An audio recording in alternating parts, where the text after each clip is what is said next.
Welcome to Music Forever, a podcast by the New Horizons International Music Association. I am Irene Cohen.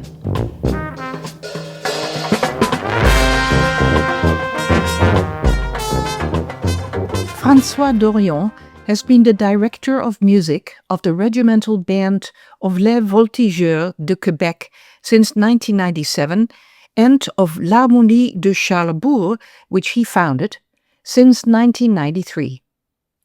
He recently retired from a 30-year career as a high school teacher in Quebec and is a composer of music for beginning band, some of which is published by Hal Leonard. He is co-founder and director of the Quebec New Horizons Band.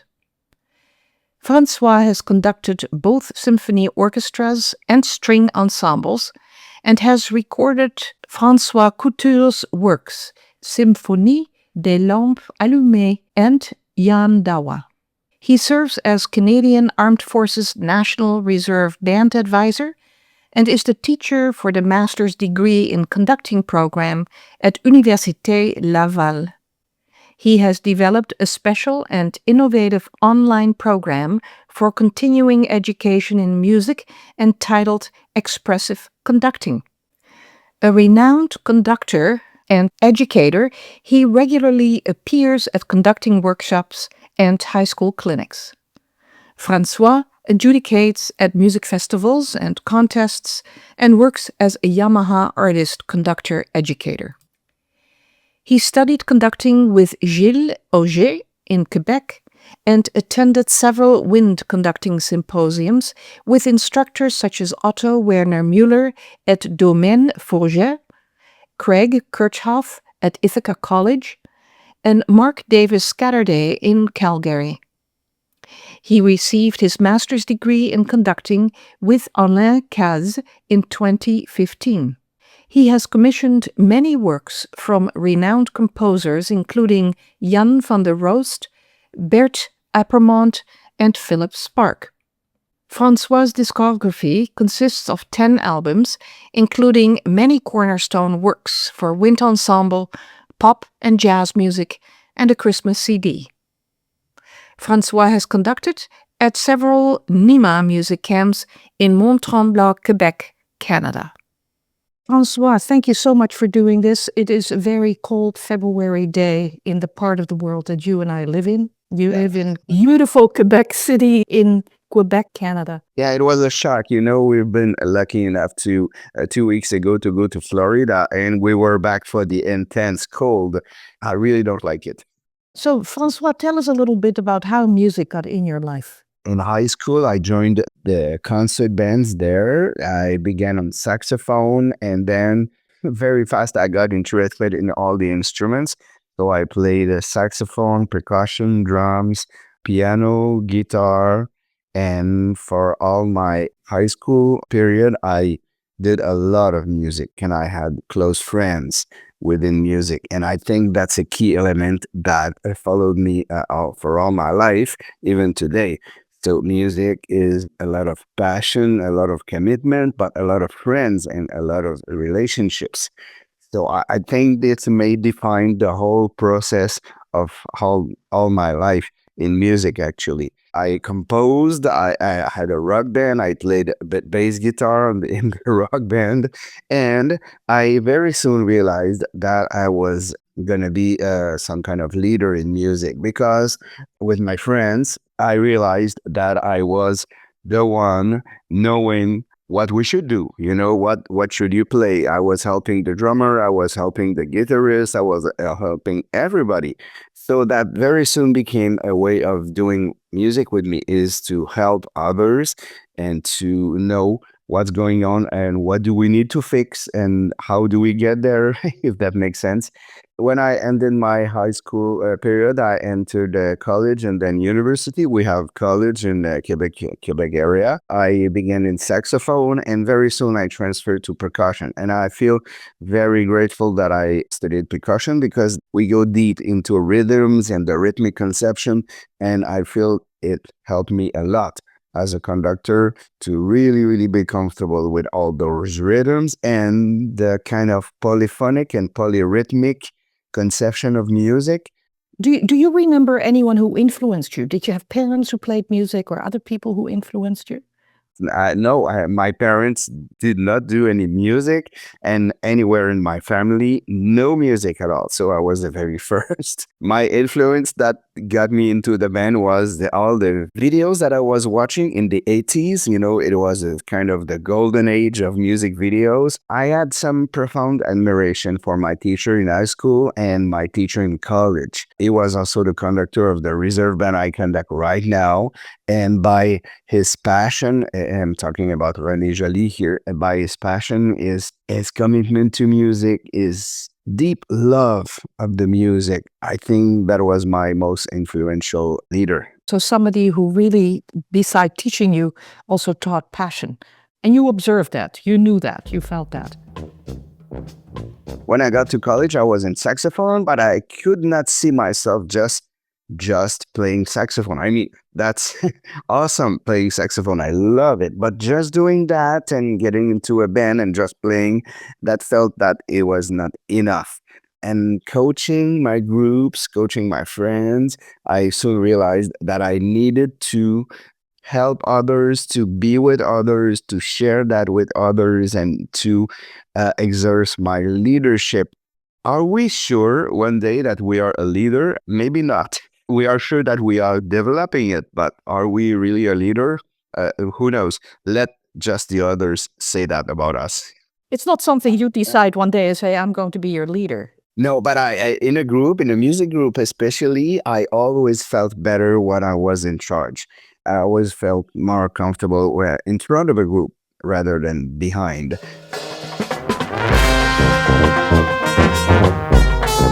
But at what point in time did you start to study conducting?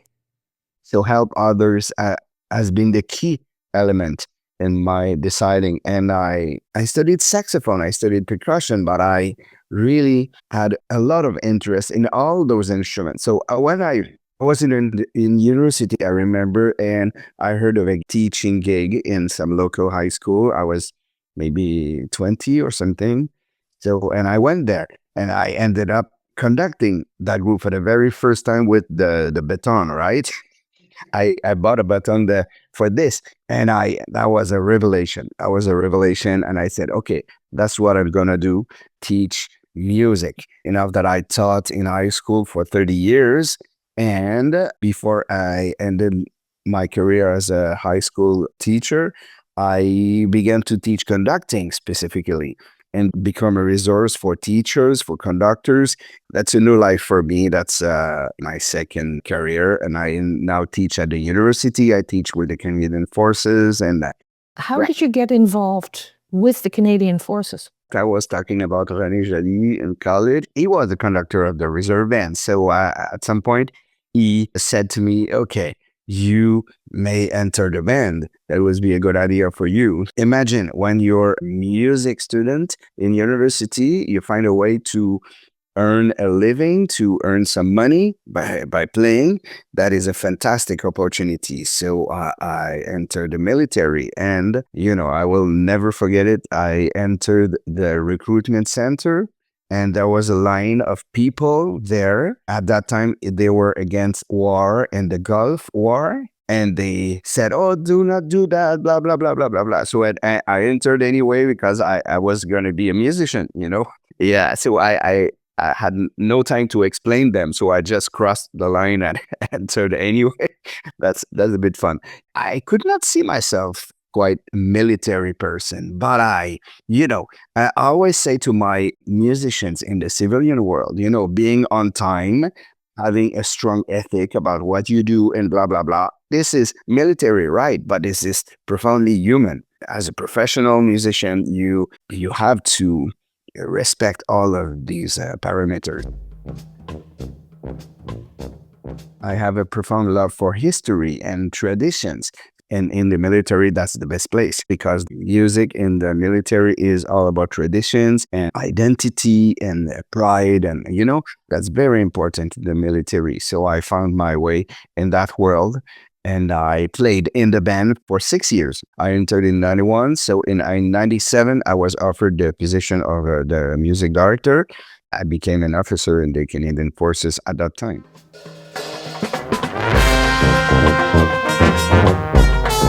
So I was going to ask you that question because although you had to cross a line of protesters who were protesting war, you thought, well, I'm not shooting bullets, I'm just conducting music. So it should be okay for me to join the army in this way. And you crossed that line. It was important to you.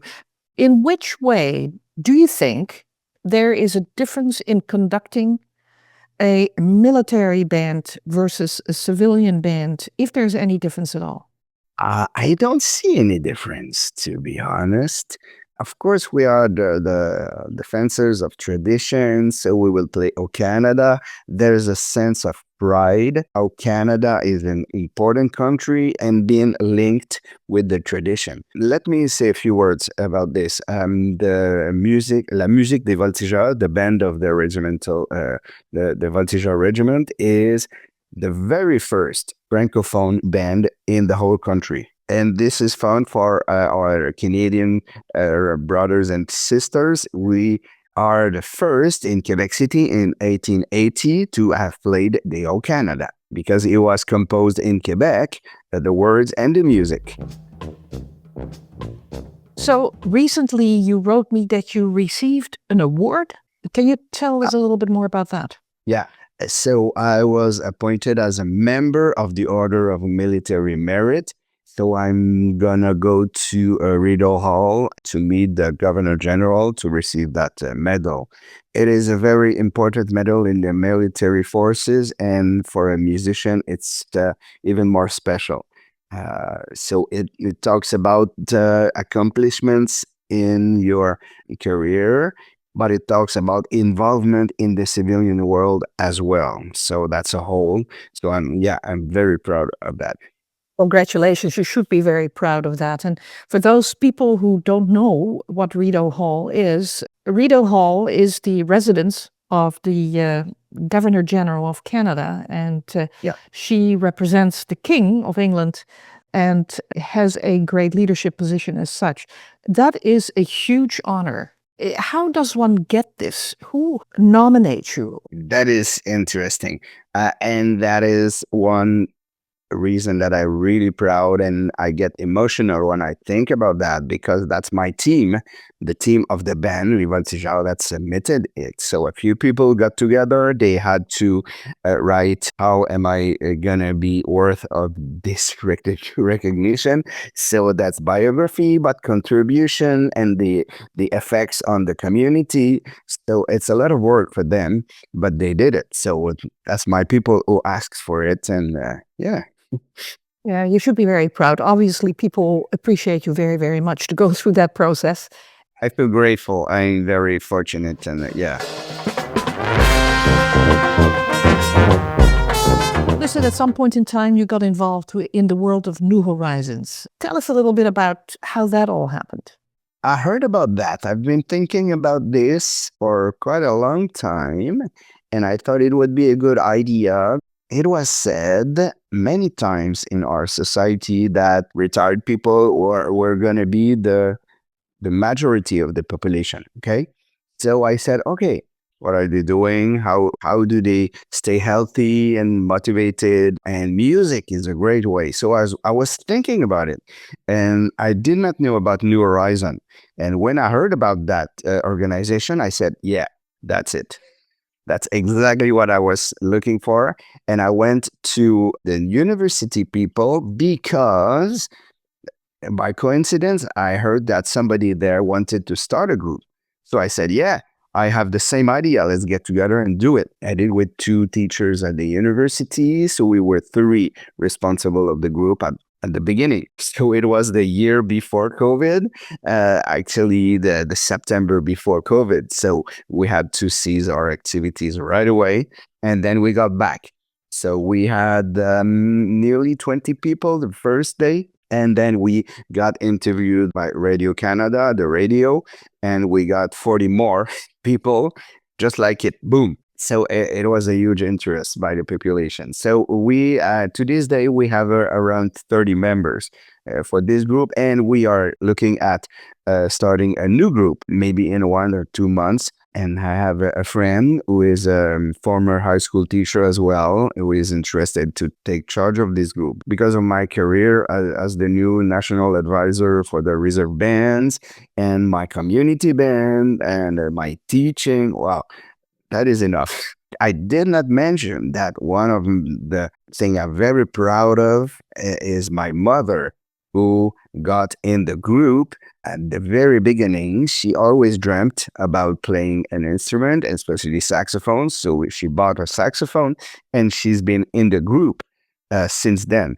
And she is our librarian. She's involved in the committee, and she plays in the group. So, that is extraordinary to stay healthy, to just keep the brain active, if I can say it like this, but also it breaks loneliness. That is wonderful that you do that together, and that in so many ways she supports you, also the group, and at the same time gains so much, including, I guess, a different relationship with you. You are now her teacher. Yeah, and I do some private instruction with her, so I help her. And that works well for the two of you? I must be careful because, when you teach to somebody that is close to you, you get more impatient. So I need to be very careful with this. Yeah. Yes. Okay. You came on our radar to be invited to the music camp in Mont-Tremblant in 2022. How was that experience? I love it. I love it. And I got so excited when I got the first invitation, because one thing I love about my life is doing some adjudication with school groups, helping some teacher with his group. So working with people I do not know. So working with new people and instantly, boom, sharing the love of music, sharing the passion together and helping the group. And, so that's a wonderful communion between humans. And that's really what I love. I think I recognize my mother in all those people, if I can say it like this. So that's another connection that is really interesting. Seeing those retired people who they have a lot of experience in life. They were professionals, teachers, health people, all sorts of backgrounds. But starting that new instrument, being a student again, it's just like opening that gift at Christmas. You see the sparkles in the eyes. And when I teach something, when I talk about phrasing and I get them to do something musically strong and really interesting, I can feel the pure joy in their eyes, in their hearts. I love it so much. That's what I love about the camp. Yeah, and meeting people. And I'll share a secret with you. I've begun to do this. I'm a very shy person. I'm a very shy person, and I worked on that all my life. And when I'm gonna share with you something. I enter for lunch, no, for dinner, and I see all those tables are a lot of people. I don't know anybody. I know you, but So I force myself. I take a plate and I sit with somebody I don't know, and boom, it starts. And that's very easy to talk and meet new people, and that is so interesting, getting to know them better. And it's human communication and connection. It's interesting you say that, because you were a conductor, and when the players come to these camps, they think you guys all know each other. But of course, that is not the case. And we may have met a little bit via Zoom or just before the camp starts. But really, you are, for the most part, strangers to each other. And then you start working together. You conduct bands together, you share thoughts together. And so we have had people approach us who come as participants and say, I don't really know anyone. Should I share a room with someone? All these sorts of questions have come forward. And we say, yeah, just do it. Just dive in, because it's like-minded people and it's not going to be a problem. So I'm glad that was the experience for you as well. You're going to be attending third time in October of 2025. So look forward to it so much. Yeah, so do we. And in the meantime, you've also been able to create a few friendships amongst conductors, I believe in the United States, who have been visiting you in Quebec City, because of course that's such a beautiful place to come. And it is very nice to see how the conductors get interconnected with each other. Yeah. Yeah, and I love it in being connected with all those great conductors and teachers from the US. It is fantastic. And that's why I go to Chicago, the Midwest Clinic, every year, is to connect with those people. I need that international connection now with your Europeans, Americans, and Canadians. And surprisingly, I meet a lot of Canadians in Chicago, and do not meet them otherwise. If there would be people out there who are hesitant joining a New Horizons group or coming to a camp, what would you tell them? You need to take the first step. All your life, you've been in control, you've been maybe a leader, you've been competent in your field, and all of a sudden you put yourself at risk because you are a learner and you're a beginner. But important thing to keep in mind that you're not the only one. Everybody is the same and everybody is understanding. And that's one of the foundation of the New Horizon, and I love it. It's that your best is good enough. Nobody will complain about you. Nobody will put a lot of stress on you. You just come as you are. You just do your best. You did not have time to practice? No big deal. You are welcome with us, and we are doing this together. And everybody is patient, and we laugh a lot. That is one key element of the process, the laughing and just the connection between each other. As a beginner, you are not at risk. We all do it together. Don't forget that as you get older, being active, learning a new language, everybody says it, but that's so true. And music is a language. Yeah, I would say that to my fellow francophones. Il ne faut pas avoir peur d'aller au camp Nouvel Horizon en anglais parce que on peut discuter, on peut avoir de la misère à se comprendre si on parle pas tellement anglais, mais dès qu'on joue de la musique, on parle le même langage. If you do not speak English or you do not understand English very well, that's not a big issue because you don't need to talk much. You just sit with people that have the same interest, that are passionate about the same thing, and you play music. And when you play music, everybody understands each other. That's the very same language. I met a lot of people who do speak French at that camp, so that's not a problem. Yeah. Okay, well, thank you for putting that out there. Because yes, our camps are taught in English. You know, when you call yourself an international organization and sort of expect everybody to just be fluent in English, there's a bit of an unfairness there, particularly because a large part of Canada, of course, is Francophone.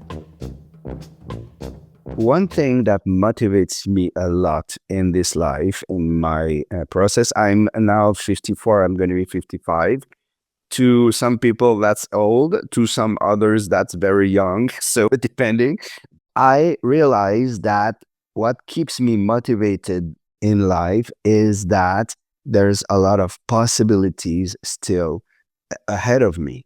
As we go older, we get to choose what we do, how we do it. The key is it is never too late to do what you always wanted to do. Risk it, do it. Are you going to become the first clarinet of the Toronto Symphony or the Chicago Symphony? Maybe not, but you will certainly experience pure joy in making music and connections, and that is what is important. And when I play my saxophone at home, I'm not really good at it. If I love it, if I love the sound and I enjoy it, that's what is important.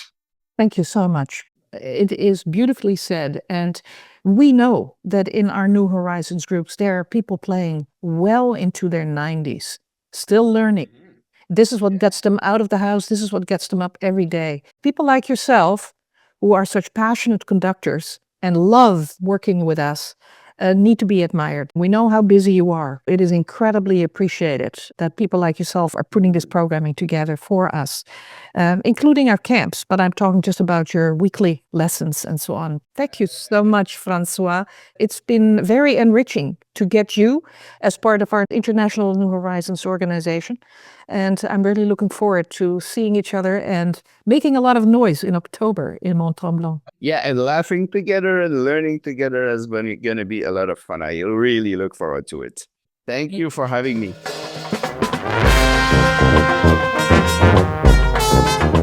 I would like to thank François Dorion for giving this interview. If you would like to find out more about François' New Horizons group, please go to their Facebook page and look up Harmonie Nouveau Horizons Quebec. Music for this podcast by Mary Riddle. Swag on. Thanks for joining us for this episode of Music Forever. If you are interested to be interviewed for this podcast, please email us at nimapodcast@gmail.com. That is NHIMA podcast@gmail.com. See you next time.